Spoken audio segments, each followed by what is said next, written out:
Il caldo anomalo sta per finire. Per il fine settimana nella Marca è previsto un bel tempo con sole splendente per l'intera giornata sia di sabato che di domenica, ma da martedì le temperature minime e massime saranno in diminuzione ed in linea con la stagione. È evidente dalla cartina del Servizio Meteorologico dell'Aeronautica come l'anticiclone, questa ampia zona di alta pressione, parte addirittura dalla Siberia, quindi verso ovest, sino a interessare praticamente tutta la nostra penisola e a portarsi, dopo la penisola iberica, addirittura sull'Atlantico. Questo costituisce un blocco ai sistemi perturbati, vedete evidente, che sono costretti a tenersi ben al di là delle Alpi. È un anticiclone molto vasto, quindi non durerà molto, però garantirà un fine settimana ancora all'insegna del sole, quindi del tempo quasi estivo e per temperature e per cielo sereno. Anticiclone che garantirà un bel tempo per il fine settimana. Solo nelle primissime ore ci saranno delle velature nel cielo, qualche banco di nebbia nelle zone interne, ma nulla più.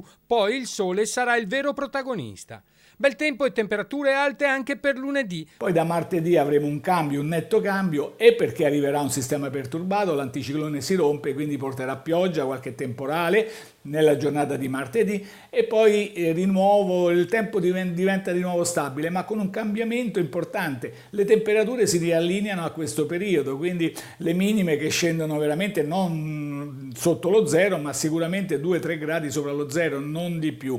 E per quanto riguarda le massime, ecco, non raggiungeremo certo più i 20 gradi, ma addirittura è previsto qualche giorno con 12, 13, 14 gradi di massima. Comunque per questo fine settimana dicevamo ancora minime 11-13 gradi, le massime dai 21 ai 23 gradi.